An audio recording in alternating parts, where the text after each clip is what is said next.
Good morning, good afternoon, good evening, wherever you are in the world and wherever you're logging in. I'm sorry for the delay in us starting today, but technical problems as usual. Gremlins are trying to sabotage what we're trying to do, but we've got too good an event to be beaten by technical issues.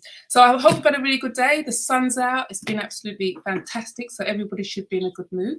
And I'm really excited. And we've got 3 really phenomenal speakers, very different styles, but basically that's so that you can get something out of it. There's something for everybody there. So if there's anyone still there, can you just put a hello on the comments so we know that you're here and say where you're from or whatever. So that would be really nice. So as the day goes on, we're talking about Breaking Bad, improving relationships, menopause and mental wellbeing. And the reason I chose this subject was, well, obviously, there's a lot of discussion around relationships at the moment and the changing face of relationships. And especially now we have more information. And I'm sure Keeley will give us a very, very good spin on that. Then you've got Nigel Beckles, who I have been following, and I think he's doing some really, really good work. And he is, it's phenomenal. It's doing some really good work, and he can explain, and and he's taught me a lot as well. That's the thing which was quite interesting. And then we have Lauren Chiren, the big old M, the big letter M, menopause. It's everywhere. It seems to be the hot subject at the moment. So I'm keen to hear what you say. And remember, I've got questions. Our audience should have questions, so it should be okay. So let's start and go straight into it. So what I want to do, Lauren, can I ask you to go first? We're going to get you up on screen. Go, girl. Not Keeley. You can't get the help. Hey, how are you doing? I'm fine. How's life? Yeah, no, really good. I've just come back from 24 hours climbing the 3 peaks in Scotland, England and Wales. And that has been absolutely phenomenal. So, I'm back and I haven't seen the sun. I've seen -7 at the top of Ben Nevis with ice and snow. So I'm looking forward to a bit of sunshine. Good that. Me being parents, can I get out of heat? No cold weather for me. So anyway, Lauren, just tell them a bit about yourself in 1 or 2 Twitter characters, so nothing long. And then go into what you are going to talk about, and then we'll take it from there. Okay. Sure. So, yeah, I'm an executive health coach, and it's not what I've always done, but going back, if I take you back to 5th of November 2014, I was called into my boss's office to have a meeting. I was quite excited because actually that was my birthday. So I thought something really super exciting was about to happen. What I wasn't prepared for was the conversation, which went along the lines of, you're walking around this place as if you've got the weight of the world on your shoulders. Wow, I wasn't expecting that. Yeah. And then I got, perhaps you were happier when you were doing that personal training job of yours that you used to do, that kind of condescending conversation. So I walked out of that room as a senior executive in financial services, leading global programs and projects. Whatever self-confidence and self-esteem that I had at that point in time absolutely vanished. So I left my job thinking I had early onset dementia, and I've devoted the last 7 years to being fully educated on all things menopause so that I can help other women to make sure that they don't go through what I went through. Because when my doctor said, you don't have early onset dementia, you've just been through an early menopause, I literally punched the air with joy. I was the happiest menopausal woman in Bristol. I remember my doctor telling me many years when I went, and he said, I think it's the menopause. No matter how you look, it's the menopause. And I looked at him, and if I was Bruce Lee, I would have given him a flying kick over that table. I was so upset. And I went and reported him to the senior partner because I was so offended that someone with this glamour would be menopause. And she said, Sonia, it's men. They don't know. So I said, I'm not going to claim it. I'm not going to claim it at all. It's hysterical. Like, we've got all these preconceptions. Like, we think of menopausal women as like little old ladies knitting in the corner with their twin sets and pearls. When in actual fact, most places around the world actually see their senior women as the matriarchs, as the ones who are there to help support future generations because of their skills, their knowledge, their experience. And yet in the Western world, we seem to sadly see our older women as people to be left behind, who are grey, who are past it. And it's such a shocking state of affairs. Well, I always have image of, can you imagine going through your menopause and having a really tough one, and you're being mentored by Generation Z? Or managed. Yeah, I totally can. And that's why I love what I do, because now I get to go out and educate organizations and help them understand more about menopause. And that way we can kind of redress the balance and make sure that people have got the right information, knowledge and skills to help manage and support this. So tell us a bit more about some of the coaching and training you do with some of the senior exec women in the workplace and some of the trends that are coming out. Yeah, so I think it's important to understand a few of the basic facts around it, first of all. Can I just dive into that really quickly? Yeah. Sorry? No, because I was going to ask you. Yeah. Sure. So perimenopause is a phase of a woman's life where she goes from having her monthly cycle and her estrogen and progesterone levels are starting to drop. So what can come with that is some physical, emotional and psychological changes in her body, in how she's behaving, how she's feeling. So most of us know about things like hot flushes and night sweats. We might hear about anxiety or low mood or mood swings, and they're all very common at that time. As you become menopausal, and menopausal is defined as 12 months since your last monthly cycle, that is a moment in time, after which you are postmenopausal. So you go perimenopause, menopause, and then postmenopause, and it's just one continuum. So if you think about a teenager going through puberty, having all their hormonal surges and changes in their body, they might become a little bit more vocal with some of the things that are on their mind. They might shut a door or two a little bit more firmly than before. They might just suddenly sprout up and their body changes. And we expect that of teenagers because we know that puberty is going to happen. We know that that is going to bring with it potentially some changes. And we have to think carefully about how we support our young people through that. What we don't tend to think about is the other end of the spectrum is when our hormones are declining and the impacts that then has on the body. And we don't expect middle-aged women, middle age being the most horrendous time ever, but women in their 40s and 50s, in my case, in my 30s, to suddenly go through these big changes. So as a result of going out and educating organizations, sharing the fact that, menopause begins in perimenopause, which can start in your late 30s, early 40s, and that's where you're likely to experience symptoms. And we recognize about 34 or more symptoms of menopause. Oh, wow. So, yeah. Shall I list a few, or is that too depressing? You can. So I've mentioned hot flushes and night sweats, sleeplessness, insomnia, loss of confidence, self-esteem, vaginal dryness and atrophy, UTIs, bladder control issues, incontinence. Am I doing well so far? Yeah.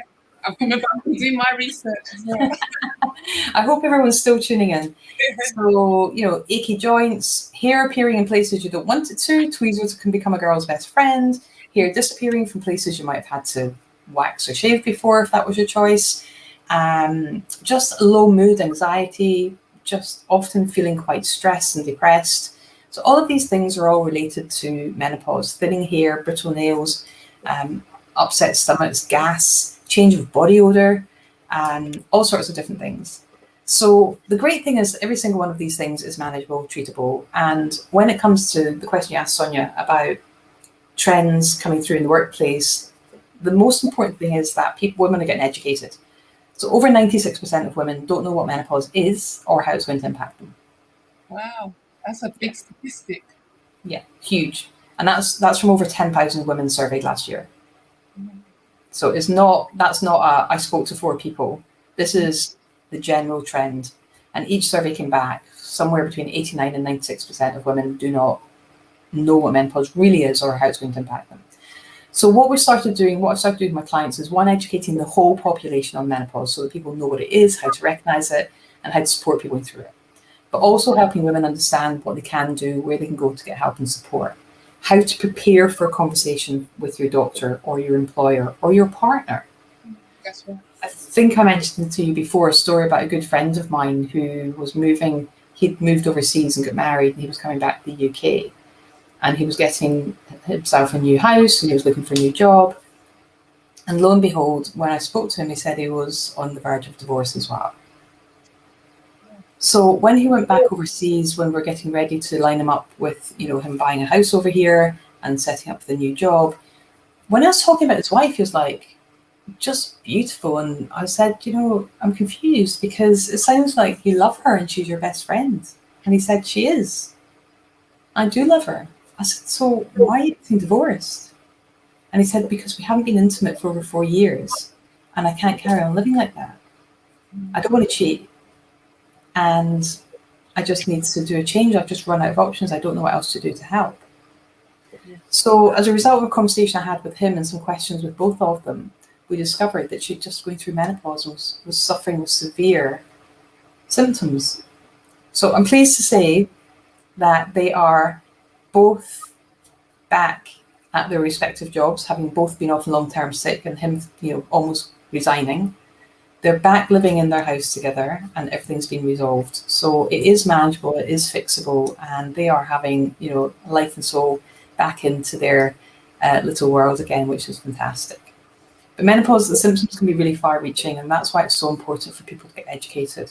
So the women I work with in senior roles tend to receive the education, and then also will learn how to support themselves and support others so that they know what sort of help and support. So whether that's going to the doctor, having a conversation, constructive conversation, whether it's making lifestyle changes in terms of food, diet, nutrition, or whether they want to go for alternative therapies or a combination of all of the above, then it's really important that women get help.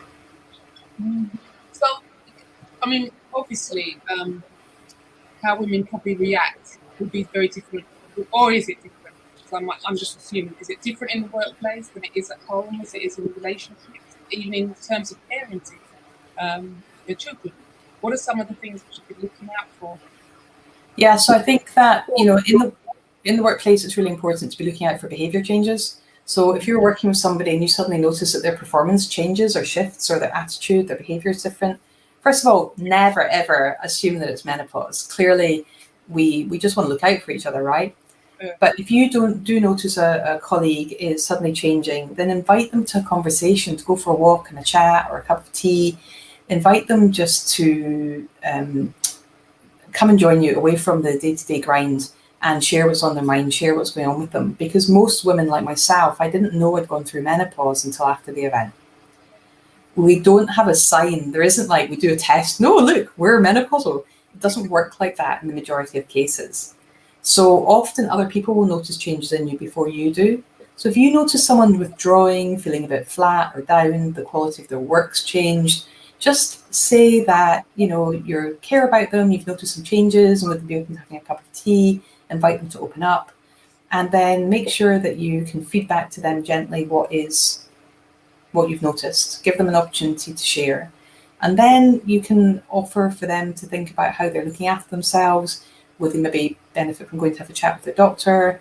And always just let them know that you'll be there to help and support them as well. So I think the most important thing is always looking out for each other, get to know your staff, get to know your people, and making sure that you don't allow things to get worse, because I think that's the worst thing. People just ignore things. They don't want to take the responsibility for looking out for each other. So I was going to interject to say, that's nice for peer-to-peer, but what about our Generation X senior management team and our balls, men on the balls, silver hair foxes on the ball? How comfortable are they to have this discussion?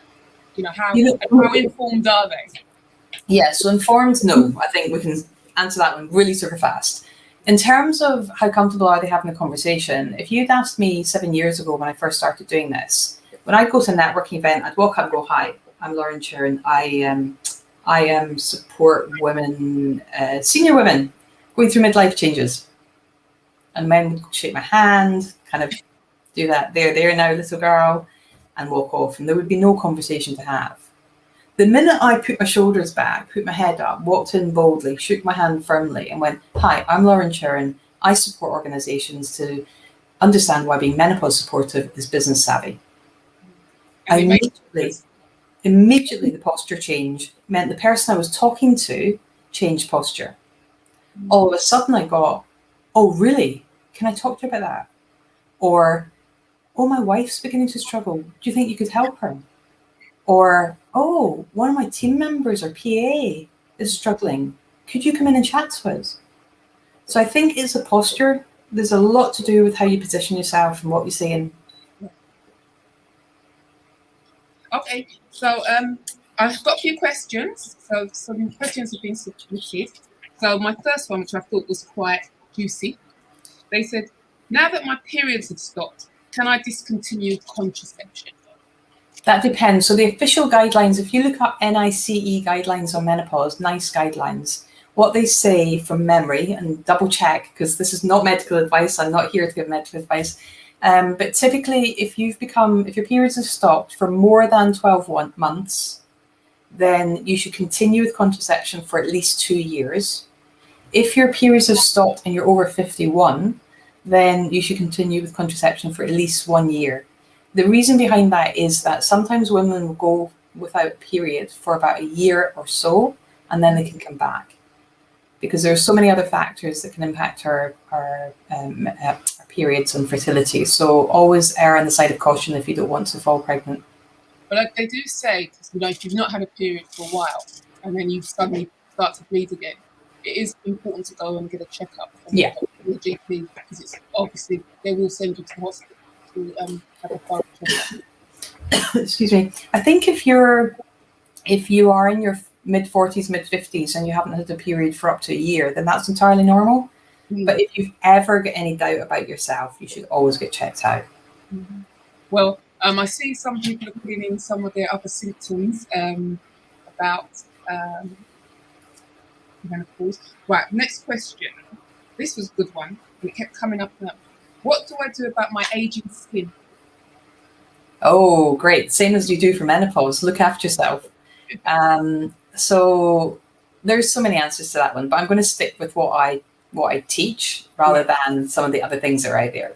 So I am a big advocate of drinking lots of water, making sure you're well hydrated, because anybody who's not hydrated, which is round about 80% of this population, that has an immediate effect on your skin. So if you just increase your water intake, make sure that you're well hydrated, and you can tell by looking at the colour of your urine or pinching the skin in the back of your hand. If you check that your wee is pale yellow, then you're probably well hydrated. Or if you pinch the skin in the back of your hand and it bounces back straight away, then that's another way.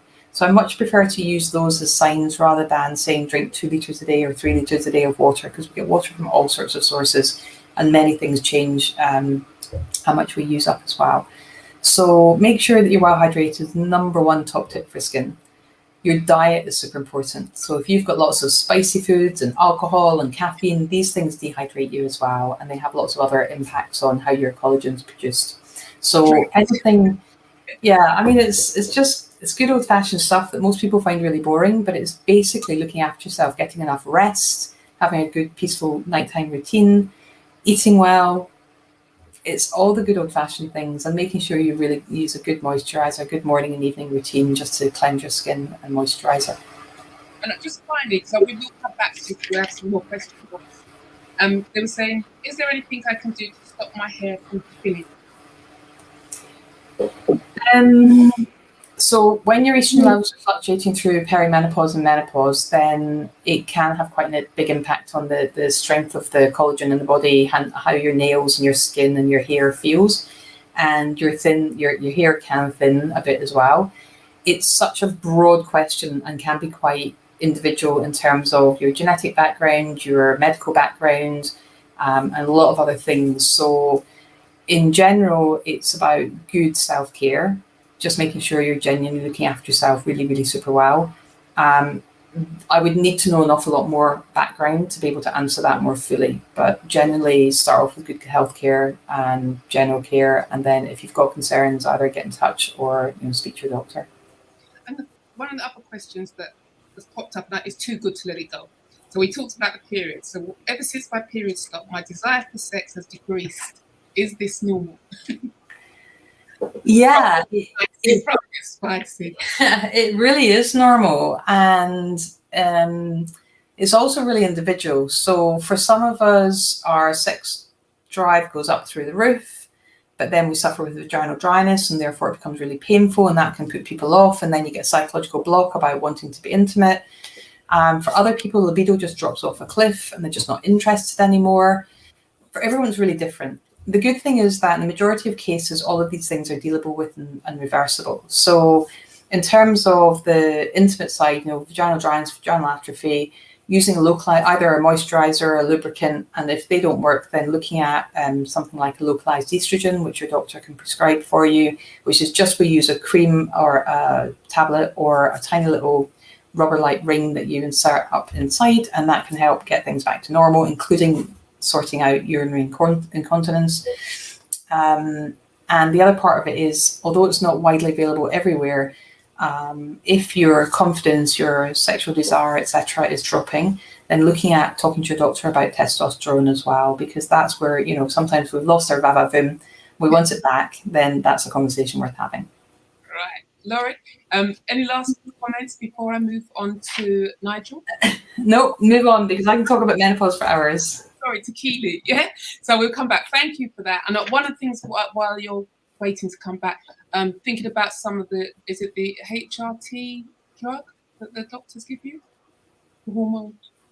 So just to come back on that so some people can get some information. I can't say too much about that because I'm not a medic, but I can give you a general overview. That's fine. That's fine. Okay, so we want to call in. Thank you very much for that. I hope that was useful. And listeners, please put in some questions. That's what you're here for. You want to learn, you want to engage, you want to have some information around your, if it's your challenges or if you want to support somebody, as Lauren says, this is the ideal opportunity to get the information you need. All right, now we're going to Keeley Taverner for Key for Change. Now, Keeley, I'm just going to let you do your bit. I promise I'm not going to interrupt. I'm going to let you just do your bit. And I know you're going to smash it. But do your 142 character introduction and then go for it, girl. Yeah, so I'm a psychotherapist. People come to me for all manner of challenges. They come basically when what they're doing is no longer working and the way forward is unclear.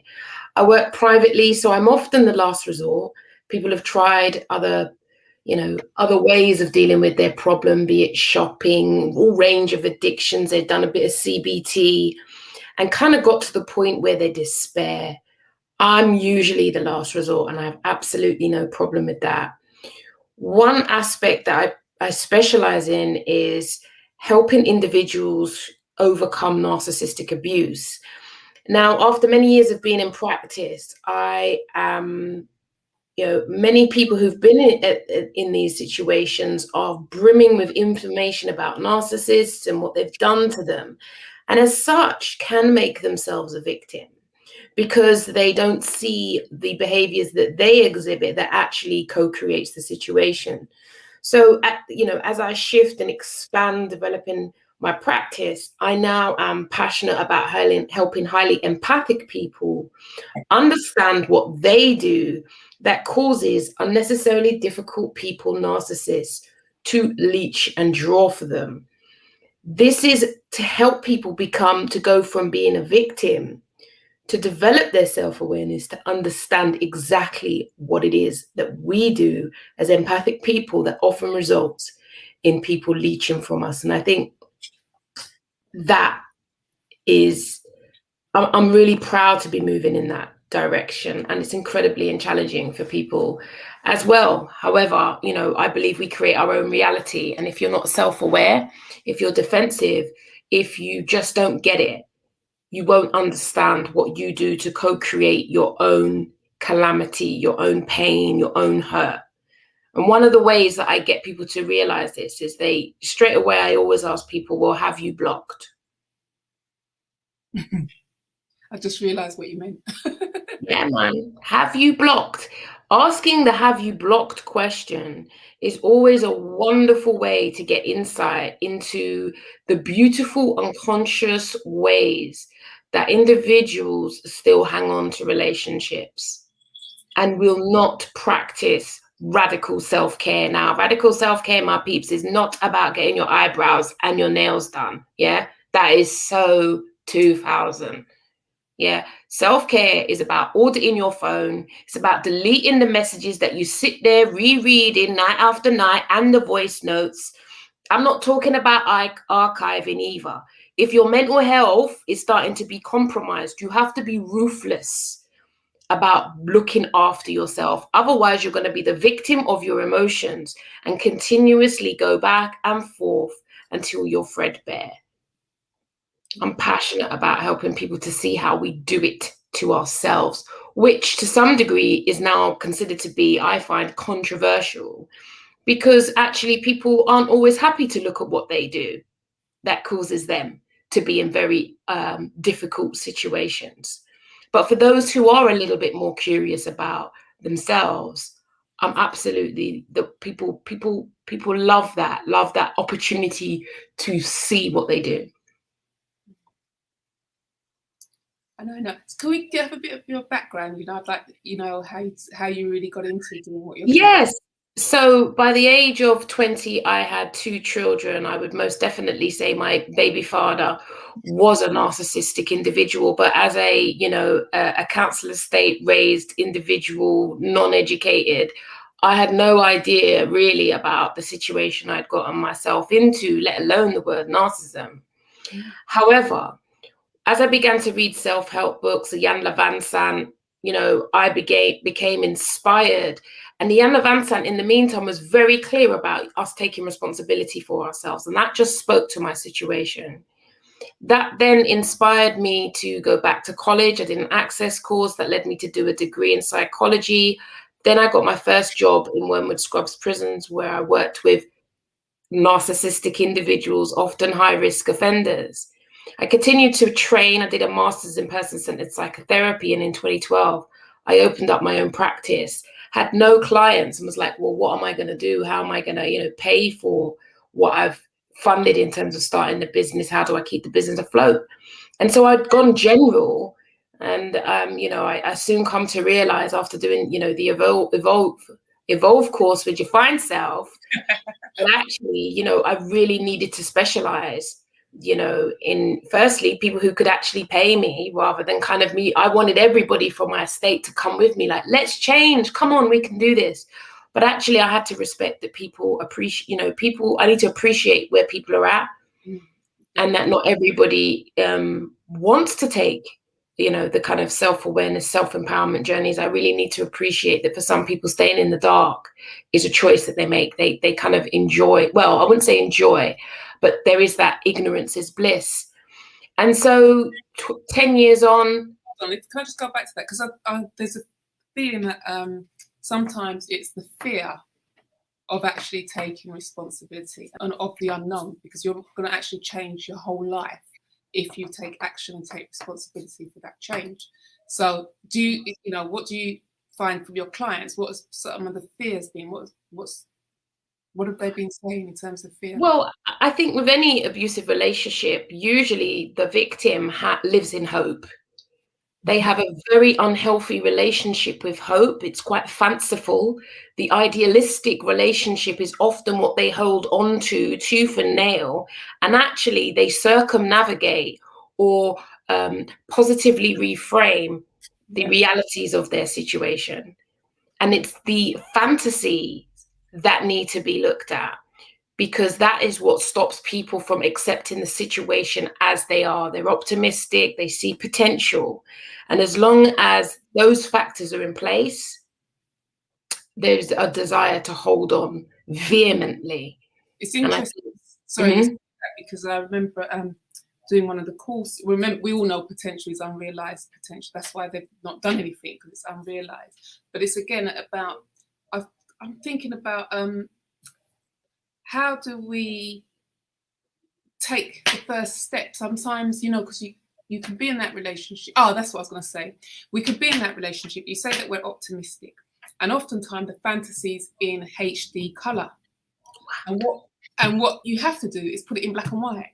So it's not so embrace it. So it looks more like a Frankenstein movie than it does a Walt Disney movie. Do you know what I mean? So when you talk about reframing, is that to understand what is it that's going to support that decision to make that massive change, and then also some of the triggers, because sometimes we don't know what they're covering up in terms of, you know, they could have been abused before and it's a continuous pattern, and different types of abuse. They might have been groomed or such a, you know, what do you feel? Well, I mean, I think the real issue is often about attachment patterns, how we were loved as children. And because so much of that is unconscious, a lot of females I work with are overly disproportionate focused on the man. And often by the time they get to me, maybe they've watched my videos, they know that we're going to be looking at them. So the mirror flips, because I'm not the therapist you're going to pay and bang on about Derek and what he did to you. That ain't going to happen because you re-victimize yourself. So we're going to look at you and what you do that enables it. One thing that often comes up very frequently is online stalking at the moment, how difficult that is for people breaking away from narcissistic relationships, where actually, you know, it's not like back in the day, you have to sit outside people's house in a Mac and a hat down, right?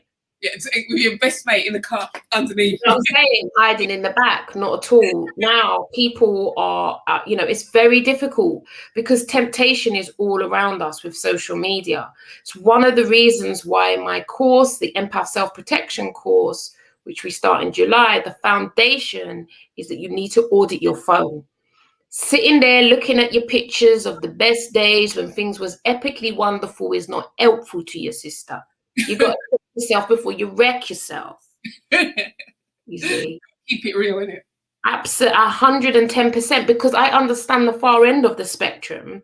Yeah, when you're in the mental health institutes with the limited help that's available, we have to be ruthless about our self-care and actually act against ourselves. Defy ourselves.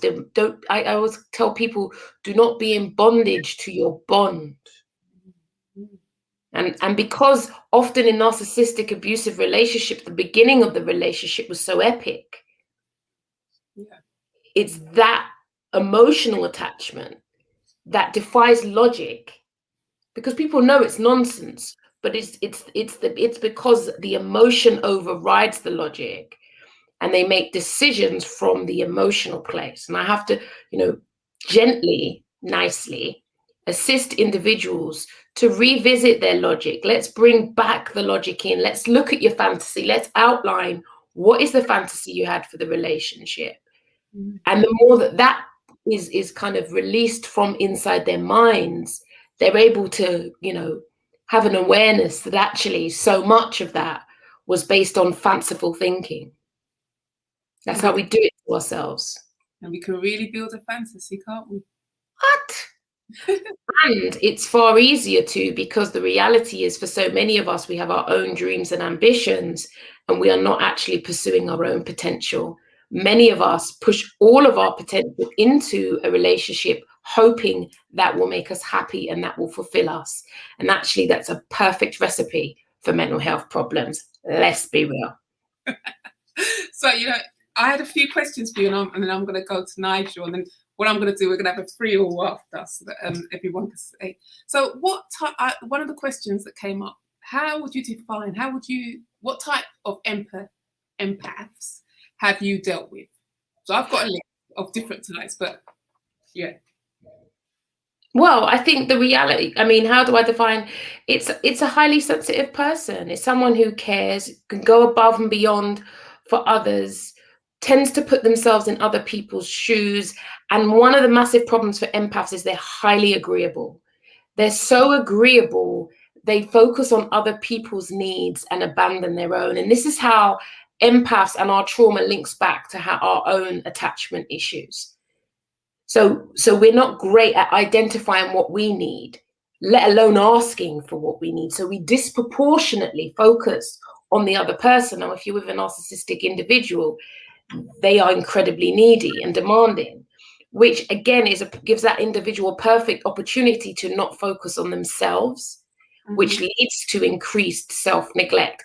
So the relationship becomes a perfect storm, because the attachment issues were already there from before, which is why we end up jostling. We look back in order to move forward, but fundamentally it's the blocks to self-care that always fascinate me. How people do not want to block, do not want to audit their phone, and so leave. I say it's like a rat in it. If you don't seal this hole here, it will come through that door there. And so it is, right? You leave the email open, you don't block there, you leave it, they will find a way to get back to you, especially if their lifestyles are built upon you. If you sustain their lifestyles, be very, very, very mindful. Credit is another issue, because of the love and being swooped up. People, offering out credit, coming up with deals for people because they think they're helping, putting themselves in very, very, very difficult situations that have long-lasting repercussions. So these are factors that I help people to face gently, but fundamentally redistribute the energy back to themselves so they regain their energy to think about, well, what is it that you want for your life? What do you want for your life? Alison here says, you let go when the red flags keep you up at night. Well, I guess, I think it depends. It depends on you uniquely. It depends on your own red flags. Many empaths who come here had known the red flags, but it has to hurt enough. You have to be in sufficient pain. That's why I understand I am the last resort. People rather go to Bicester Village and buy a Gucci bag. Go and buy last season's Gucci bag. Sort yourself out, go and buy a fancy car, drive the Range Rover, whatever you need to do, but you cannot deny the pain and the hurt that you have and all the things that you put on top to make yourself feel better with fancy eyelashes and hairstyles and all of that. You're still in pain and you can't avoid that. So, I'm here for you when you're ready. Your girl Key here.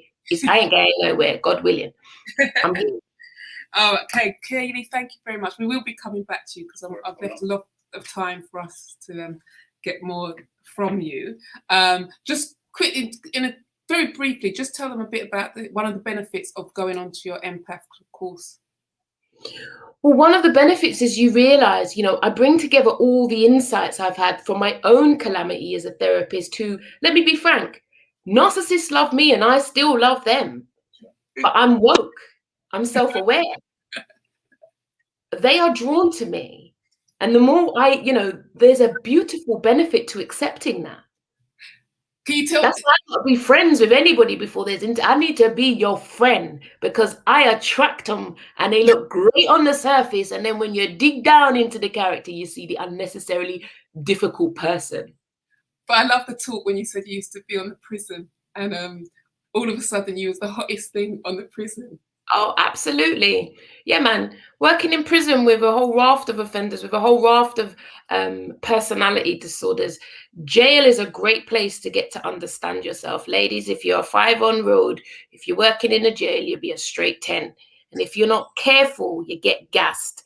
And that's exactly what happens when you're in a narcissistic. You get gassed. The beginning is so epically wonderful. And that is often the factor that causes us to hold on. And let's not talk about if you're dickmatized either, because that just adds a whole nother dimension. Sister, you have to control the lady flower. Have a cold bath, buy a rabbit, do something. But do not let the lady flower control you. Well, we'll be coming back to you, Keeley. Thank you so much. It's really good. I hope our listeners got something out of it, or our viewers got something out of it. Please put some questions through for Keeley or some comments. We're all here. And obviously you've got her website, keyforchange.com. Right, Nigel, are you ready, Mr. Beckles? As ready as I'll ever be. Do your quick 142 introduction. And then, because I hate autobiography, so do that and then go for it, Nigel. Easy peasy. Nigel Beckles, author, certified relationship coach, advocate for victims and survivors of domestic abuse. Quite interested in what Keeley was saying actually, because I actually specialize quite a lot in narcissistic abuse, mainly because I guess one of my parents had very strong narcissistic traits. That's part one. And then part two, I'm quite empathic myself. So I kind of got a double whammy when I became an adult, because if you've been brought up with someone or by a parent who's got narcissistic tendencies, it can feel quite familiar when you meet someone who's got similar tendencies. It's almost like coming home, as it were. So yeah, I'd love to have a good chat with Keeley later. We could chat all night, I'm sure. What else do you want to know? Oh yeah, I created a Facebook group, Reflections on Abusive Relationships, 10 years ago, and it now has 20,000 plus members. So I'm really going to talk about general domestic abuse, which I'm glad I chose that, because I didn't realize Keeley was going to talk about narcissists. So that's good. So we won't be doubling up. You've all got the experience. Go on. Well, on average, there are 2 women murdered every week by a partner or an ex-partner. And that's prior to COVID. Obviously, since COVID has arrived, that number has gone up. The other thing that Keeley said that I found interesting is something that I also advocate, in terms of if you've got a relationship pattern where you keep getting involved with the same type of abusive personality type, it gets to a stage you're going to have to look at yourself. And again, people don't like looking at themselves, but there are certain types of people who will naturally attract abusers. I say they're, chronic people pleaser, for example, or they witnessed abuse as a child and confuse abuse with love. So at the end of the day, there's a lot of different aspects to domestic abuse that I'm not going to get through in 10 minutes. Do your best, Nigel. When you come on an NPWN event, you better be. Yeah, but I don't, it's a complex subject. It's a very. Now we've got the trends, what level, and then people will come and get to you. This isn't one of those luxury webinars. You got to be on your game. Come on now. You got to be fast. All right. Okay. Let's deal with some red flags then, for example. So some red flags to look for in a domestic abuse situation would be isolation. So does your partner have a pattern of trying to cut you off from your family and friends? Or do they bully and threaten you? Do they limit your access to the internet? Do they indulge in coercive control? So that's not violence, it's more mind games, emotional abuse, etc. And then, of course, there's economic abuse, threats and intimidation. So there are various tactics that an abuser will use, but all abusers are interested in power and control. Exactly. They may have different tactics or strategies as to how they go about it, but that is the objective, to have power and control over their partner. So that is really what motivates an abuser. Now, if you suspect, for example, a friend of yours is going through an abusive situation, first of all, don't judge them, because I often hear people who are being abused, they'll go for support, and the first question they get asked is, well, why don't you just leave? Well, that's not helpful, because that puts the emphasis on the person being abused as to it's their fault they're being abused. And sometimes, if you've got the financial abuser, and if you're the woman, sometimes they don't realise it's not as easy just to get up and go, because you've got to change your schools for your children. You've got to find somewhere to live. There's not as many refuges out there. And I believe that if you have a son that's over 7, a lot of the refuges won't take them in because they feel that they've already established those abusive patterns already. So it's quite complex. It's more complex than what our friends can give us in their candy floss advice. Well, but they can still be supportive. They don't have to know all the answers. For example, if they suspect their friends being abused or in an abusive relationship, they can ask, well, what type of help would you like? What recommend contacting refuge or a domestic abuse agency. So there's things a person can do for a friend or even a work colleague that they don't have to be an expert, but they can certainly signpost someone in the right direction. Do you think the church is doing enough to support? I don't know a great deal about the church. What I do know is that abusers go to church too. Exactly. Demons go to church too. So at the end of the day, and going back to narcissists, if you're looking at a covert narcissist, the church is the perfect cover for an abuser. Because they'll go to church being all pious and praising the Lord, etc. And when they go home, they're a tyrant, they're a demon. Yeah. So, and then the other thing you've got to think about is that a lot of covert narcissists, especially not only in the church, they can be community leaders, they can be your boss, they could be your supervisor, they're everywhere. Mm-hmm. And they like power and control. That's what gives them what they call narcissistic supply, their fuel. So no one is immune to being abused. Anybody can be abused. You know, it doesn't matter about your sex, your race, your gender. Men get abused too. It's getting a bit more coverage now than it used to. I think in the last month, there's been 2 programs on mainstream TV about men being abused and men being murdered by their female partner. The problem that it's less embarrassing to talk about being abused by your female partner, isn't it?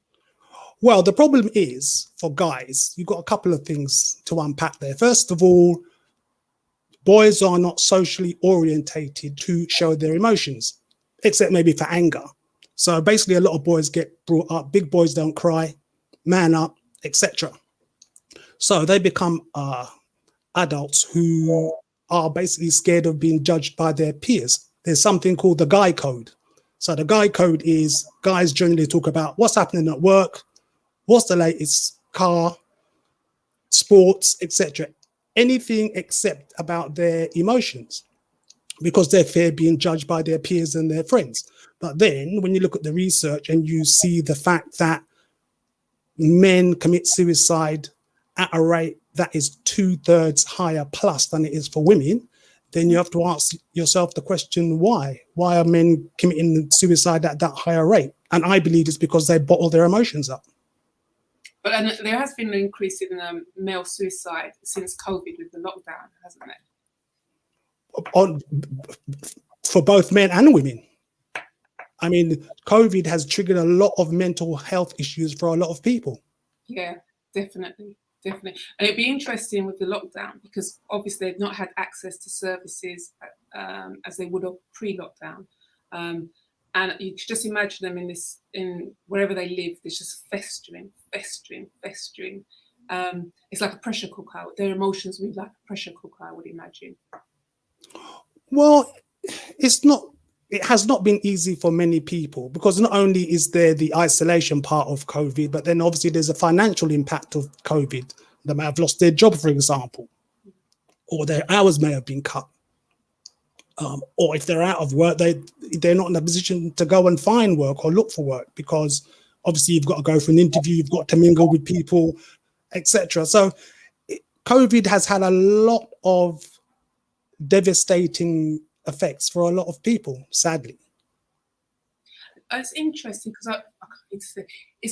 because I keep thinking about, what it must be like for people who are currently living with their abuser, and what kind of stress that must be given to them.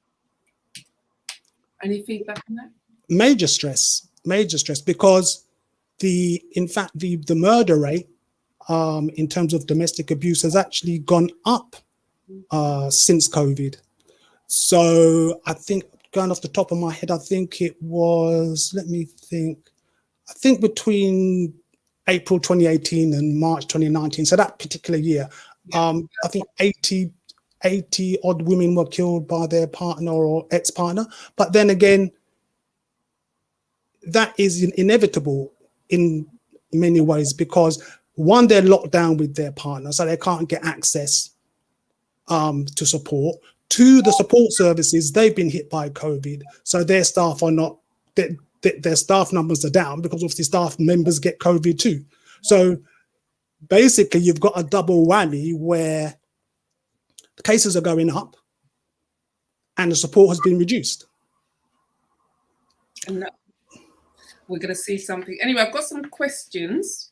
Mm-hmm.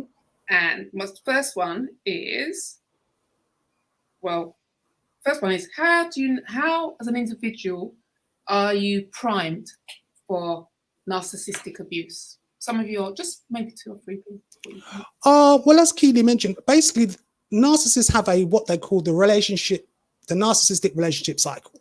So basically the cycle works like this: idealize, devalue, discard. And then you may well get the Hoover. The Hoovers when they want to come back. So in the idealization stage, they're going to be in the love bombing stage. They're going to, compliments, you're the best thing since sliced bread, etc., etc., etc. So they entice you into the relationship. Then at some stage, they're going to start to devalue you. So they're going to start finding things that are wrong with you. There's nothing wrong with you, that's just what they do.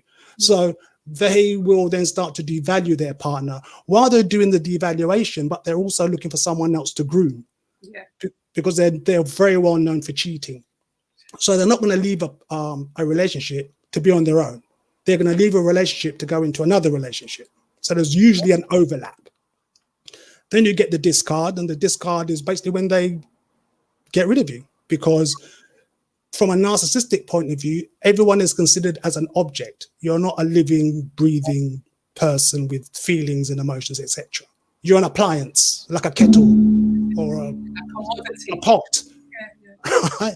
So that's how they view things. So they'll leave, and then, as Keeley was saying, block, often called no contact. So if you can go no contact, i.e. there's no children involved and there's no reason for you to have communication or interaction, then you no contact, no looking at social media, no nothing, block, no contact, end of. Now, if you can't do that because you've got children, for example, there's a method called the grey rock method where you just keep things very business-like. You don't talk about the past, don't talk about what happened in the relationship, just keep it very business-like, very civil. And that's how you deal with it if you've got children children are involved. Unfortunately, again, Keeley touched on this, there's something called trauma bonding. So a person can get bonded to their abuser. And to cut a long story short, they can end up seeking comfort from the very person who's abused them. I mean, I've got my own support group. I belong to other support groups. And if I had £1 for every day I see someone saying, oh, I know he was abusive, I know she was abusive, but I still want them back, then you would say to yourself, yeah, but that doesn't make logical sense. Why would you want someone back who you recognize and abused you? But that's because they're trauma bonded. Who's it? Tracy Joseph, my short side himself. Can a narcissist change? That will depend on where they are on the spectrum. So if a person went to be diagnosed officially as a narcissist, they would have to score 5 or more traits out of 9 to be officially diagnosed as a narcissist. So obviously the more they score, the less likely they are to change, in my opinion. And then the other thing about that is in terms of therapy, I've read research that says it can take between 3 to 8 years. To get over that. And there's no guarantee, because that depends on whether the narcissist is cooperating, because obviously they're going to have to go to therapy, etc., etc. So then the question becomes, if they've got a partner and they've been diagnosed as a narcissist, the partner's decision is going to have to be, well, do I hang around for 3 to 8 years with no guarantee that they're going to get better?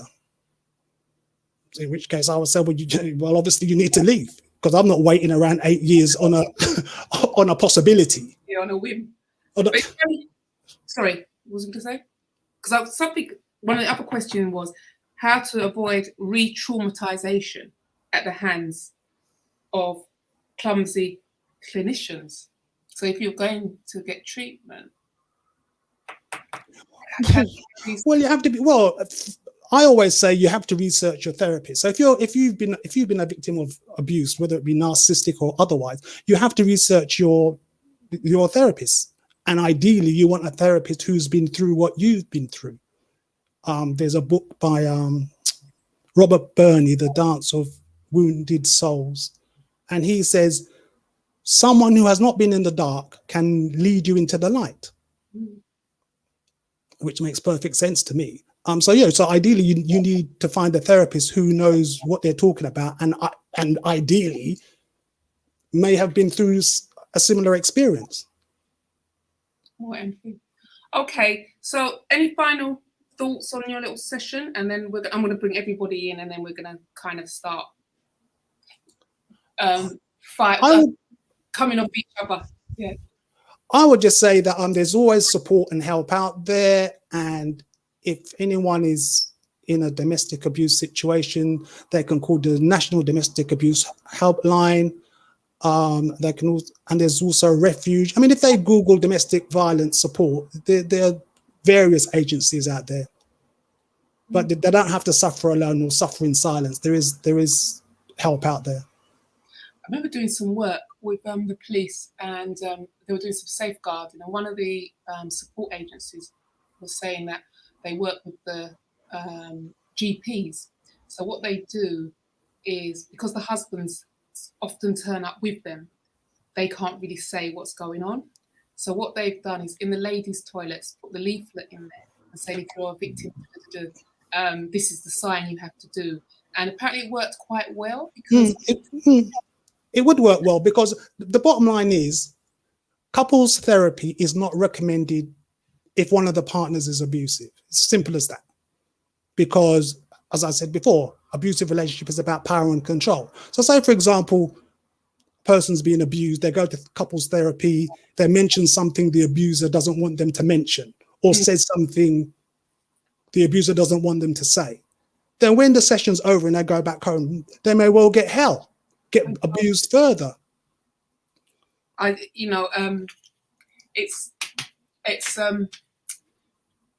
It's such a complex thing. And you know what's really sad? I think what I thought when I was working with the police was safeguarding in the school. And I just thought, imagine now you've got to have, police officers in the school, the whole thing around the sexting for young children, damage it does. And you just think it's just a different age altogether. And it brings them into that behaviour earlier and earlier. And then you have, apparently now with COVID, a lot of them are going to the park, and that's where they're meeting new abusers, etc. So you have to really be on your game to keep ahead of this, I think. Especially if you're a parent. Because, because my question automatically will be, well, as a parent, what safeguarding measures are you taking regarding your child? Have they got just free access to the internet, for example, or have you got child locks in place, etc.? And are they on the phone all the time? Oh, the phone, yeah. That little Snapchat. Anyway, thank you, Nigel. All right, can we get everybody in? I'd like to get everyone in on the screen, and then everyone going in. We've been told we can go to 7:10 if that's all right with everybody, so we can make up the time. Whoever has to leave can leave, but it'd be good if we keep going. So, any responses? Anyone who feels that there's anything of them? Oh, there was the thing about natural health. There was a question from Carmen who wanted to have any recommendations for natural remedies. Lauren? Yeah, I mean, that's basically what I'm all about. So I believe in having informed choice, making sure you understand what is available from the doctor. And then, natural remedies, the first port of call is obviously how you hydrate yourself, what sort of food you're eating, making sure that you're in positive, constructive relationships, which obviously we've been hearing about relationships which are less than beneficial for your health. So anything that you can do to reduce your stress levels, anything you can do to boost your body, making really good choices to eat naturally, as close to source as possible, and keeping away from processed food. Alcohol, caffeine tend not to be girls' best friends during menopause. And for that most people are like, don't want to hear that. but then you live with your symptoms. So you do have choices, and there are many, many things that you can do to improve your overall sense of health and well-being. However, for some people, that's going to be making choices that might go against the grain initially.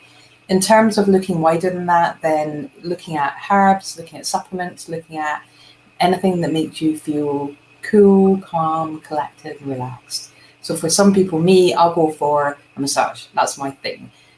For someone else, it might be, it could be something that, it could be anything from acupuncture to yoga to Pilates to anything that someone personally finds very peaceful, meditation, journaling. It's basically about putting yourself at the center of your own universe, about falling in love with yourself again and treating yourself the way you would treat the nearest and dearest person in your life. Because as we've also been hearing from Keeley and Nigel, you know, quite often we are really poor at looking after ourselves. So indulging in lots of selfless self-care is right up there at the top of my natural healing list. Okay. Keeley? Hey, what's the question? Girlfriend? You want me to give you a question, or do you want to just go for it? What have you heard? What have you got feedback on?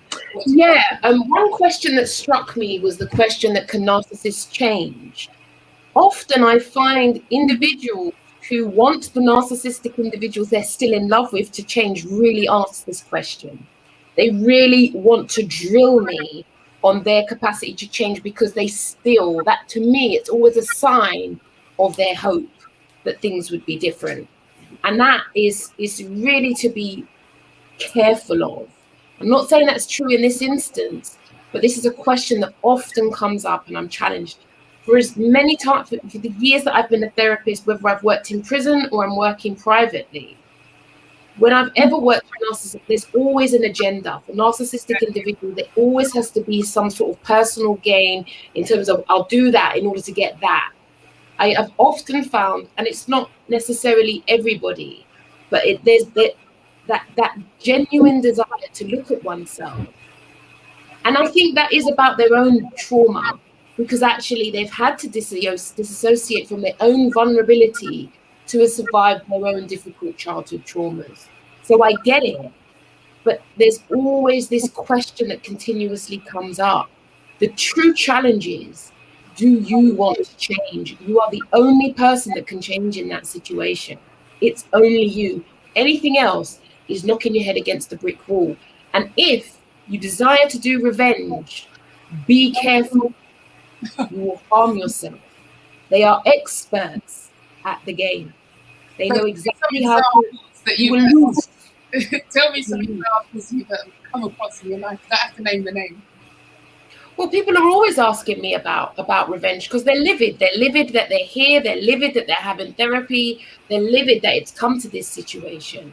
And so naturally, I have to help people to know, maybe one way of revenge is to become successful. Maybe model myself in terms of, now, what do I do for a living? This is exactly what I've done out of my own calamity, my own trial and tribulation, which actually, I had my own attachment issues. I had my own self-esteem issues. I am so grateful for the trauma that I've been through, because it revolutionized my life.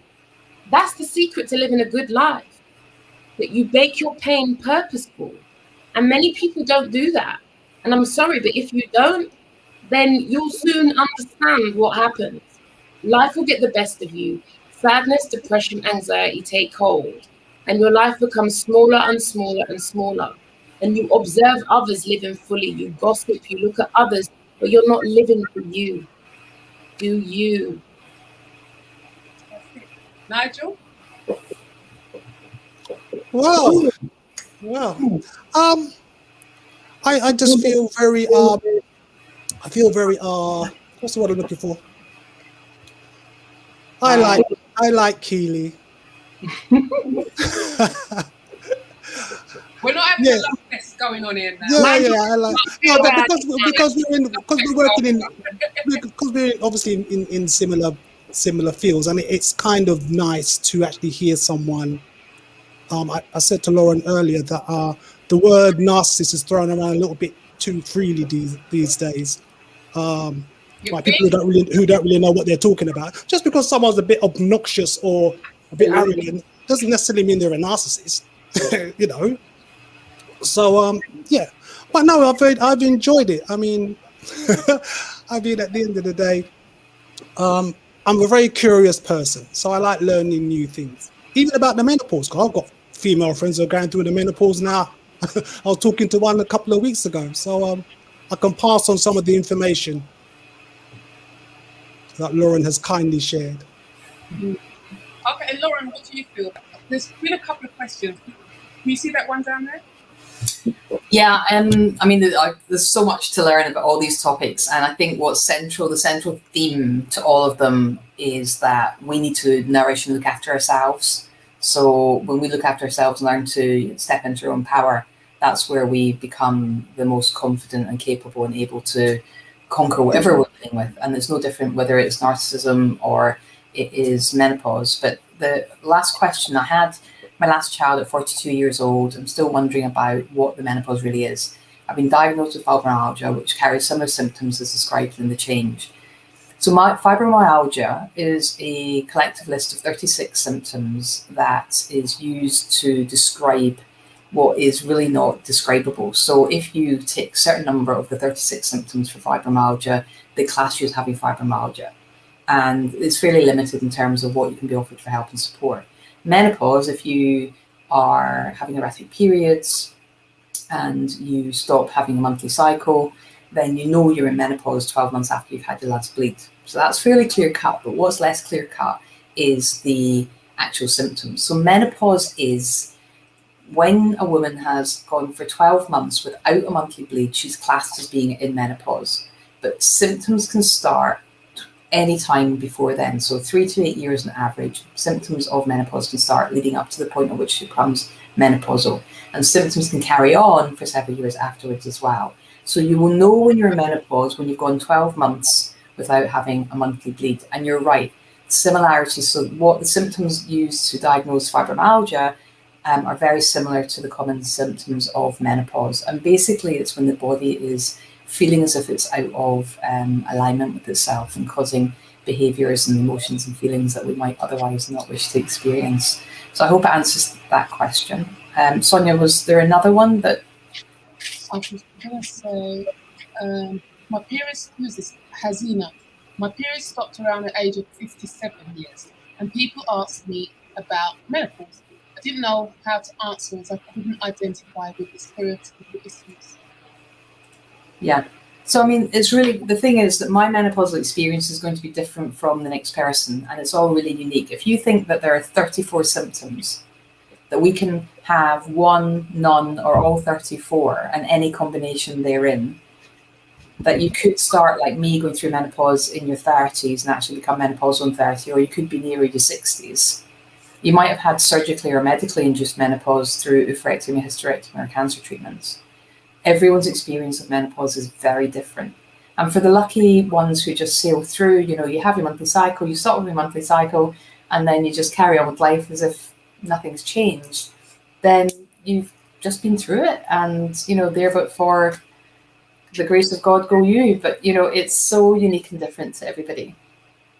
There was a question, I'll get back to you in a minute, Nigel. There was a question about how do you know if you, as I mature past menopause, how can I achieve the best possible health?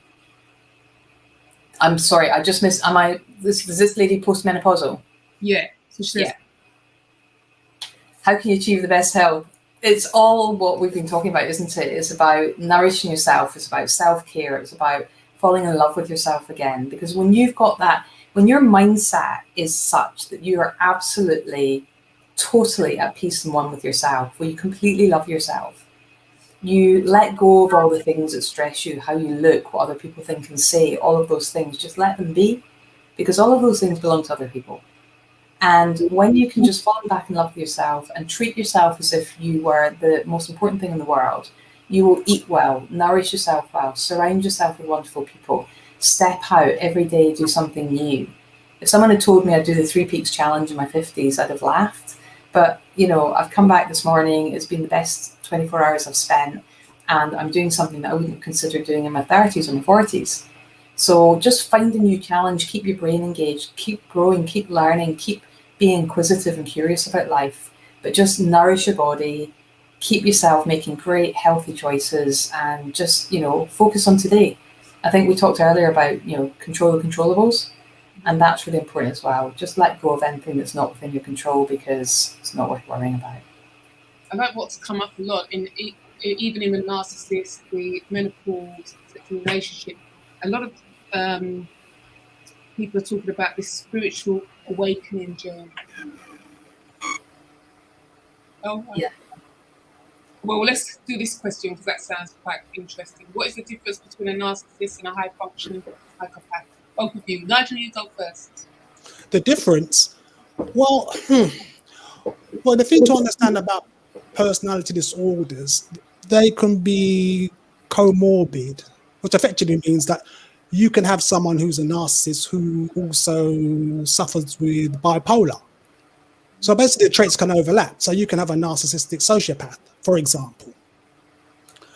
So it really is about looking at, because really I'm not really a great one for, labels help, but the bottom line is you need to understand whether someone's toxic or not. That's the bottom line. And if they're toxic, you need to remove yourself from that situation and from that person. Because then I can change them. You can't. The only person you can change, the only person you've got any real hope of changing is yourself. Because as Keeley mentioned, a lot of people stay in abusive relationships hoping for a change, hoping things will get better, or they're hoping it will go back to the honeymoon phase where everything was all, lights and fireworks, etc. So they're always chasing how it was at the beginning. And there's something else called intermittent reinforcement. So an abuser, what they'll do, they'll treat you nice for a period of time, then they'll treat you nasty for a period of time. So eventually, again, that builds a trauma bond because you're chasing the good times. So that can just keep you trapped in a loop, like a hamster on a wheel. Lauren, do you want to come in on that? I've had my fair share of relationships where it's not my area of specialism, and today learning about an formal definition of narcissism was really fascinating. I can certainly say that I recognize narcissistic behavior 100 paces these days, and I'm just super cautious when I get to know somebody. That I just take my time. I let a lot of time and experience with them pass, and just take my time to build up trust and get to know somebody. But at the end of the day, we all know that you never truly know anybody 100%.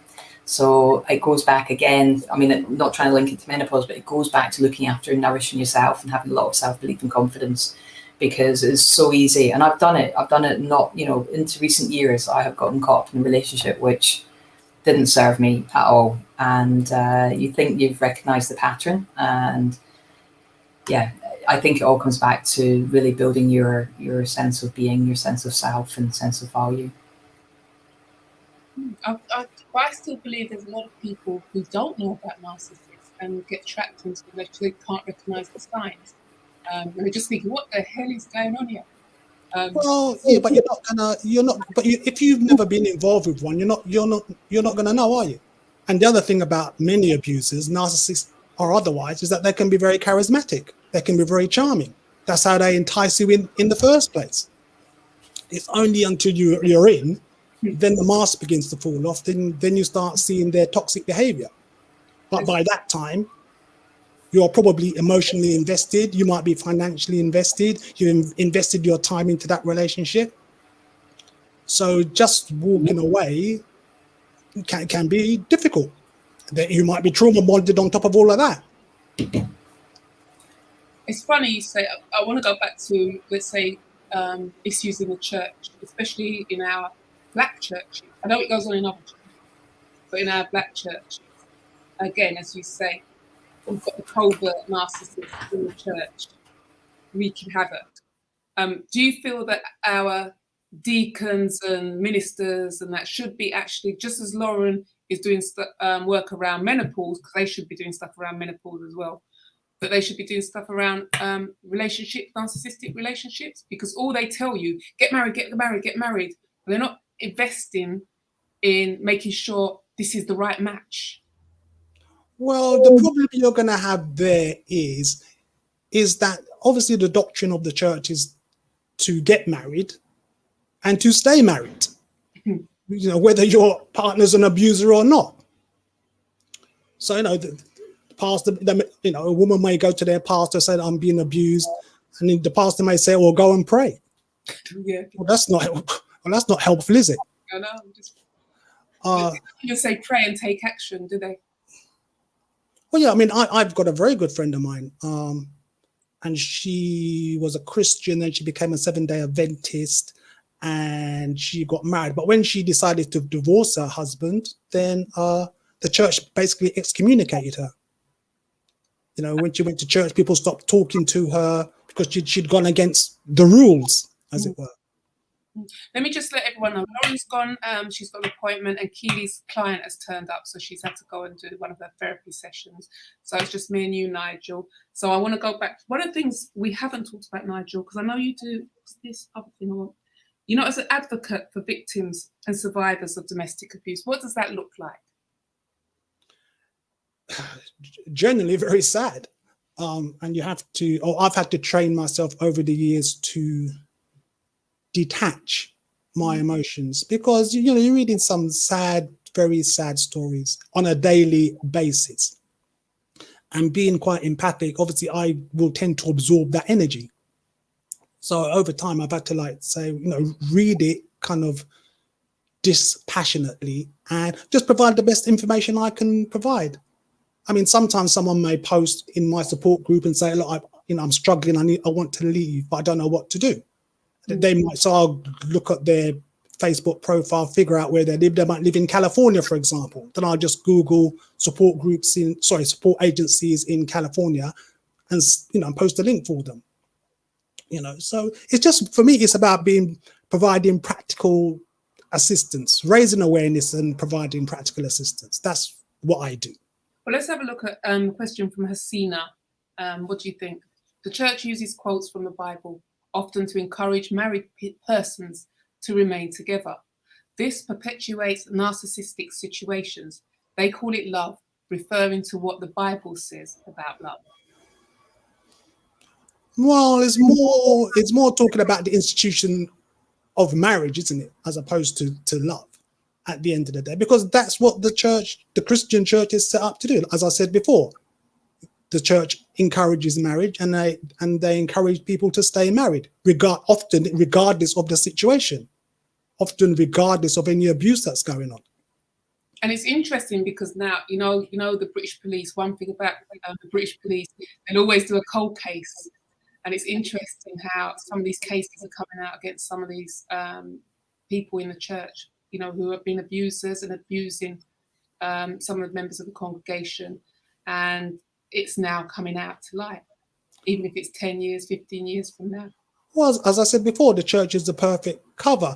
And I have to say, I was reading last week, you know, police officers are getting pulled up regarding domestic abuse as well, because again, they've very much got this culture.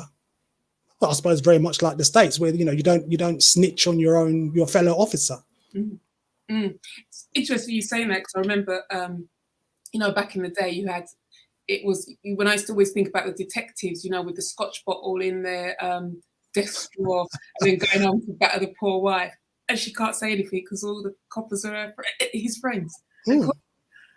Excuse me. And I think that it's just gone underground now. It still happens, but it's just underground. Well, there were a couple of stories about police officers and domestic abuse last week. I was reading about it last week. In fact, there was a feature, I believe, on Channel 4 where they were talking about it, and there were a couple of newspaper reports as well. And then and also don't forget, you've got the other case where the police were undercover in the UK, and they actually trying to infiltrate this political group, and some of the officers actually formed relationships and had children with them, and even had children. Yeah, and the poor taxpayer had to compensate them. You know, yeah. So let's get back to us, compensate them. But I think, I think as the world is evolving, I think we're becoming more enlightened into some of the behaviours that we didn't know before. And I think it's helping us to be more informed and to make better decisions when it comes to relationships. And, Hasina, yes, these issues affect everyone, but you can also look at it culturally, because I always say, if we look at different cultures and what some of the themes are, I mean, last week when I was reading, it was a lot of things around honour killing. And they kept saying, stop calling it honour killings, because it's not honour killings, And as the police say, if any young child or Asian child is going back to Pakistan or India for a wedding, the teachers have to notify the police because they won't take the chance in case they take. And then not only is it marriages out there, but it's also FGM. Yes. They're worried that they're going to commit FGM on them. So because it's cultural. So if you look at many different cultures, the abuse is still there, but it's some of the triggers, what triggers the real severe attacks. So, if you think about, someone was saying to me, if you think about these young Asian girls, let's say, who they've gone to school, gone to college, they've met the person they want to be with, but the parents say you've got to marry the cousin from, let's say, Pakistan, who she's never met, doesn't speak English, and she's put in a situation. I mean, then you have that choice. There's choices they have to make. And again, that's still another form of abuse. Well, unfortunately, the abuse or the practice of abuse in certain cultures and in certain practices, it's traditional. Yeah. It's what they do. Yeah. And it's seen that, as you said, female genitalia mutilation. Again, that's kind of, as I understand it, that's kind of religious based, in the sense that a woman is not supposed to enjoy any pleasure when they're having sex. Cultural rather than religious. Yeah, so not anything to do with any health issue. It's just a barbaric tradition, I would say. I would add. But you know what I found? I mean, we did some work around that FGM, and what I found very interesting was, oh my gosh, how did they have the strength to have children after that, having gone through that FGM? And because they get infections, they've got all sorts of things that are triggered by that. But again, the mother, the matriarch, will say, no, this is what you have to. I've been through it. Your granny's been through it, so you should be able to deal with it. So again, I think as we become more diverse as a country, we're beginning to learn more about the different aspects of abuse, because culturally it comes in and we have to learn, the police have to learn how to deal with it, the doctors have to learn how to deal with it, service providers have to learn how to deal with it and be open, schools have to know all about it. So it's again about educating ourselves and putting ourselves in a position that we can stop that behaviour. Because again, what happens if you're, let's say, going through this and your support services is a person who's a narcissist, who feels that a woman should be at home, who should be cooking, cleaning, one leg tied to the fridge and the other one to the bedpost, because, and a lot of some of them, they don't even want their wives to learn English because it keeps them in a power, it gives them more power over them. Well, that would be, to my mind, that would be an isolation tactic. Because if someone's isolated, they're easier to control. I know, and the first one is that the family, I wanted to laugh when you was talking about family, when you're isolated from the family.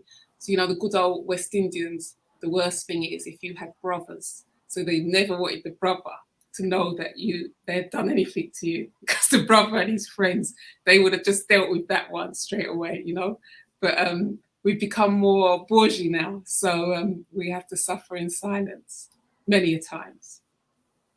Well, as I said, there's always support out there.